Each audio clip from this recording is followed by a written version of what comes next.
Hey guys, March 2nd, pretty big card. I'm here with Ricky Colosimo, Tyrell Adams. He will be making his pro debut March 2nd. You don't want to miss it. Tyrell, how are you feeling about the pro debut so far? Yeah, I'm feeling good.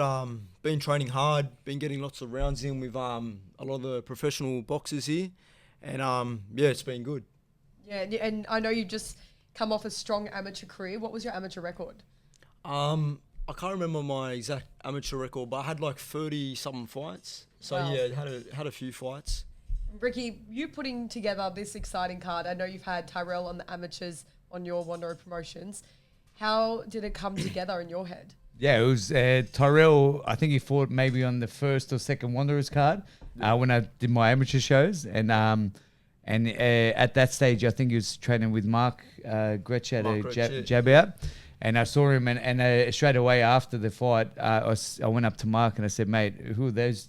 It was him and his brother that both fought on the card. I said, "Who are those guys?" I said, "Mate, they can definitely fight these kids, like they're young guns," and so since then I always took an interest in them when I saw them fighting as amateurs.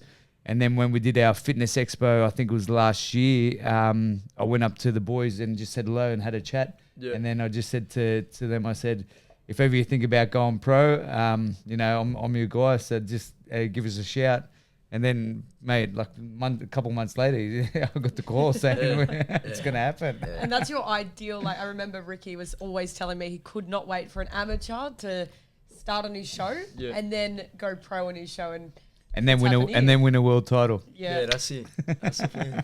Is that so? That's in the goals. Yeah, 100%. Yeah, I want to do more than just win a world title. Like a lot of boxers, their goals like just to win a world title, but I want to win. Like I want to have all the belts. Yeah, and mate. In multiple divisions as well. Yeah, great. So yeah, it's good, man. Like because you're so young as well. Like Tyrell's obviously the youngest pro we've had on the card. I think he was 18, just turned 19. Yeah, just turned 19. Yeah. So, mate, at that young age, I remember when I was winding back, that's pretty much like that's when I was just fighting in the amateurs, just building myself up. And I look back, I'm like, man, I was such a kid then. And to see what he's doing now, and I said to Mark Hardman, who's his coach now, I said, mate, the way you're doing it is amazing because he's going around inspiring all these top-level pros in his division. Yep. And that's how you grow in experience and really improve because they're up here and you think you're here, but you're actually here. Yeah. And then when you start sort of sparring these guys and you think, I can actually match it with these guys, then it gives you the confidence within yourself that you can actually build from that, you know? It's amazing. It's really cool to see like a young pro fighter, like you are so young. Is there any challenges that come with that turning pro at a young age? I'd say just a lot of people probably overlook me because I'm so young turning pro. But I know every spar I've had, they've been shocked like after it. And like I'm sparring guys at like 26, 27 in their primes, and I'm matching it with them, like you were saying. Yeah. So yeah, it gives me a lot of confidence after the spars, and yeah.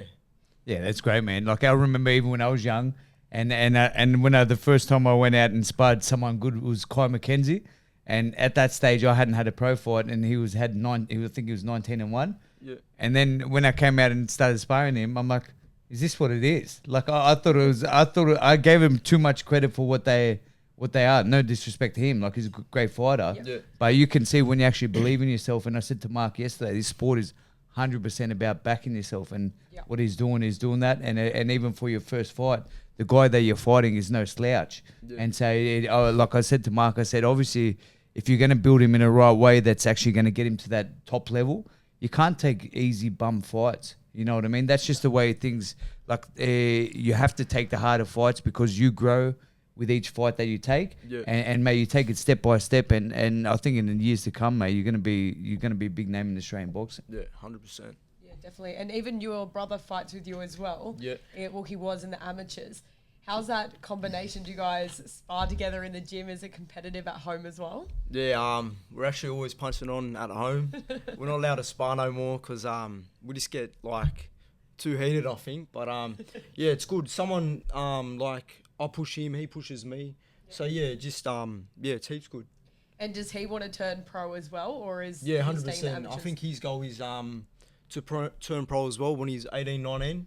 So both us boys on the Wanderers show, be pretty dangerous. Family affair. 100%. I kind of love that though. And Yeah. they've got the personalities. I remember after every amateur fight you guys would have on the Wanderer card, I'd come over for an interview and you're like, not today. I'm like, get over here right now. We're doing an interview. And it's so funny. I just had a flashback because I remember the first interview that you did with the both of them. Yeah. And they're both there and they just look at each other waiting for the other one to speak. It was so funny. And you just look at their face and they're like, have we done yet? And look at you now you have to talk to me you have because to you're a talk, pro. Yeah. And how is it like in the gym sparring and everything now? Are you taking hard spars? Are you really pushing yourself as well? Oh yeah, 100%. I'm taking a lot of hard spars. I've been working with Manny, Yeah, nice. and Emiliano, who's fighting on the Nazari card for the Australian title. Yeah. I've also a couple of weeks ago sparred Alex, who fights on the On the Wonder Wanderers. card. He's like 5-0, 5 knockouts. Yeah. Fred Ziwa, Yeah. Albert Nolan as well, who just beat I think Vegas Larfield. Yeah, nice. Last He's quite year. good. Yeah, so I've been getting a lot of good sparring in, and just been improving. Just with that, obviously, like when you're stepping into the ring and these guys, obviously, you're the new kid on the block. They got a lot more experience than you. How does that feel nerves-wise, and how do you deal with that when you actually get in the ring against these guys?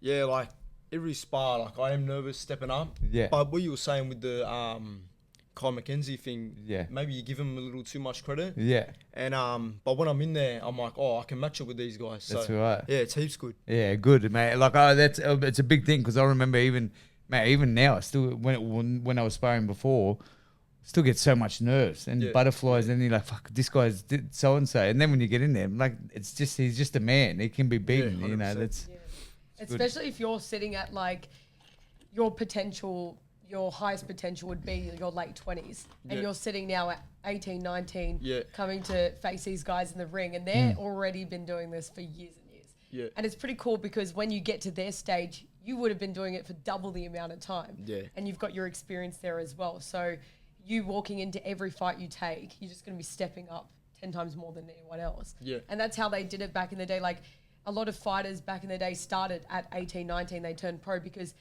you know, they came over here from another country or anything like that. And they got a kick starting their pro career. So you're actually doing the right path for you. Yeah, 100%. You know, the other thing that I wanted to mention, not only are you a boxer, you also a teacher's aide at school. Yeah, so I'm a teacher's aide at school. Yeah. Work at the same school as my mum. Yeah, nice. And it's a school actually done public school at. So, I'm a local boy. It's just across the road. So cute. I love it. How did you get into doing that? Was it through your mum that teed Yeah, it that was up? through my mum. Like, but I've always had a passion for I just want to help like the next generation coming through. Yeah, nice. Like I work with a young Koori kid. Yeah. And he's like got behaviour issues and that stuff. He's not going too well at school, but since I've been there, like he's been on the right track. Yeah, nice. And that's I just want to just keep helping him. Good on you, man. That's and obviously you're Indigenous descent as well. Yeah. What's that mean for you? Obviously, fighting and representing your people, and also stepping up. Like obviously, you got to be feeling good that you've been an inspiration for these next guys coming through as well. Yeah. Yeah, 100%. Like I use an example. Like look at Mundine when he was there was no one really that had like Before he was him. the only voice. Yeah. That was and the way like he inspired me, that's what I want to be for the younger Next ones, guys. you know what I mean? Yeah. Mate, I've got to say, like he was quite polarizing in the way he was, but even everyone that says to me, I've never met him myself, but everyone says to me, like, him as a person, when you meet him, he's such a genuine, humble person. Yeah, 100%. And actually cares about the next community and that, Yeah. which it's amazing, mate. If that's your goals, then you're on the right steps to doing it, you know? Yeah. It's I good. mean, you're technically doing that now, doing your teacher's aid. Like, Yeah. that's really nice. And it's nice to see that you're not just one of these guys that gets in the ring. You have a personality beside you and you're a caring person. Yeah. And what are you going to bring to the boxing scene as well? What was it what I'm going to bring to the Yeah, what are you boxing going to bring scene? to the boxing scene? Are you going to be taking hard fights? Are you going to be like improving yourself in, you know, how else are you going to do it? What's going to be your point of difference? Yeah. Well, I am going to be taking hard fights. I want to get at least like 4 or 5 out this year. I'm just Yeah, I don't know, really. I'm just... Yeah. You're excited. Yeah, I'm excited. I'm keen. I'm in the zone, yeah. I'm ready to He go. broke out a sweat just saying, oh my gosh. Yeah, I'm ready to go. But you know what? It's just like you have a lot more to offer than just getting in the ring. Like, you do have that kind personality behind you. You've got that family orientation there as well, which is really nice. Like, I don't see a lot of guys that have their brothers on their cards with them and turn pro eventually when your brother turns pro as well. Yeah. That's very cool to be like the Adams brothers getting in the ring. 100%. Be heaps good. Yeah, mate, I actually legit when I saw them on the card, and then even it was so funny because just seeing them when I still remember when I walked in the room at the first Wanderer show and I saw them both fighting, and I'm like, man, these guys are little guns. Yeah. And then but like from then to now, in terms of them turning around and say I'm gonna go pro, it feels like it's just been a heartbeat. And to see that now, and then obviously we're going to see you develop, and that I think it's not only cool for the promotion, it's cool for you guys as well, and it's if it all goes to plan, it's going to be sensational, you know. Yeah. And how has your training changed now that from an amateur to a pro? What's the big key factors that have switched around? I've been training twice a day, and going back with Mark Hardman because I started with Mark in the amateurs, man. I've just been getting heaps fitter. Like, when I first started with him, like, 10 weeks ago, I thought I was fit, but I was so unfit. Yeah. Like, the training that he puts you through. Different level. Yeah, it's a different level. And but it's good for me, you know, because I'm improving physically and mentally as well. Yeah. And, I'm just ready to go.